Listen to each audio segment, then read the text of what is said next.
In this video, I'm going to go ahead and show you how you can delete your TikTok account. For more tutorials, make sure you subscribe, and let's get right into it. So guys, the first thing you want to go ahead and do is open up your TikTok app, and then once you've done that, come over to your profile, and then once you're on your profile, what you need to do from here is click on the three dots in the top right corner of the page. Click on that, and then you will get an option for manage account under the account section, so click on that. And then once you've done that, as you can see down there at the bottom, there's an option there for delete account. Go ahead and select that. So once you've gone ahead and clicked on that, you'll be brought to this page here. So this is the confirmation page if you want to delete your account. So as you can see, second from the bottom, your account will be deactivated for 30 days. During deactivation, your account won't be visible to public. After 30 days, your account will be deleted permanently.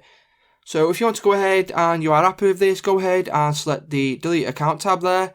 And you'll be brought to this section here, which is just to go ahead and confirm the delete. So if you're happy and you want to delete your account, go ahead and select delete. And what that will do is it will deactivate you for 30 days. And then after 30 days, it will be gone from the TikTok database permanently.